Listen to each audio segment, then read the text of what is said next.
Hi everybody, we're here again with Black Beauty, chapter 33, A London Cab Horse. My new master's name was Jeremiah Barker, but as everyone called him Jerry, I shall do the same. Polly, his wife, was just as good a match as a man could have.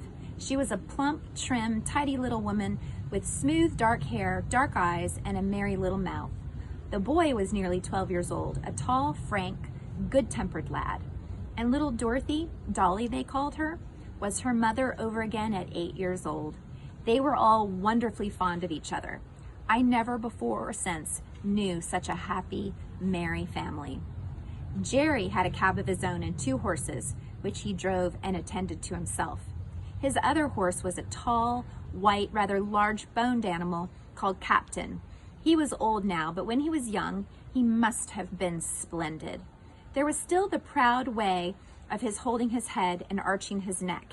In fact, he was a high-bred, fine-mannered, noble old horse, every inch of him. He told me that in his early youth, he went to the Crimean War, for he belonged to an officer in the cavalry and used to lead the regiment. It's not time to play. No, you're always interrupting. And used to lead the regiment, and I will tell more of that hereafter. The next morning, when I was well groomed, Polly and Dolly came into the yard to see me and to make friends. Harry had been helping his father since the early morning and had stated his opinion that I should turn out a regular brick. Polly brought me a slice of apple and Dolly a piece of bread, and they made as much of me as if I had been the Black Beauty of olden time. To be petted again and talked to in a gentle voice was a great treat, and I let them see as well as I could that I wished to be friendly. Polly thought I was very handsome and a great deal too good for a cab, if it was not for the broken knees. Of course, there's no one to tell us whose fault that was, said Jerry, and as long as I don't know, I shall give him the benefit of the doubt, for a firmer, neater stepper I never rode.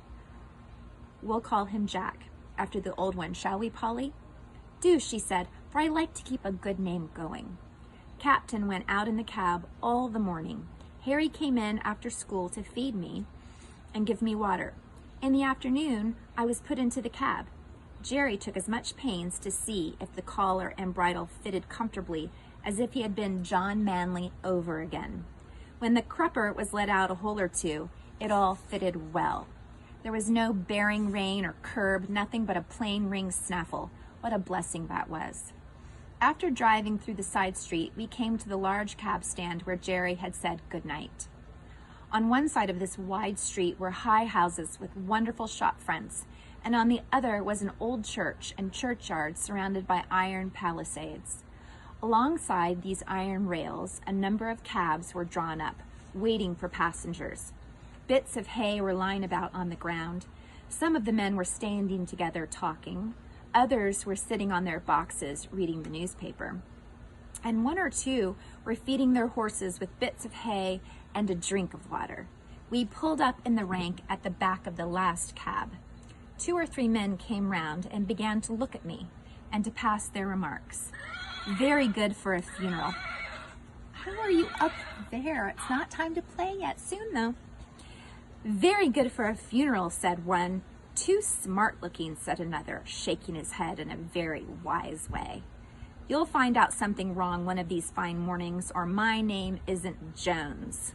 Well, said Jerry pleasantly, I suppose I need not find it out till it finds me out, eh? And if so, I'll keep up my spirits a little longer.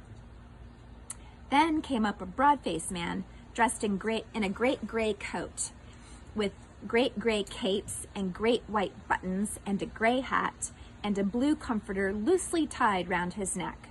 His hair was gray too, but he was a jolly looking fellow, and the other men made way for him.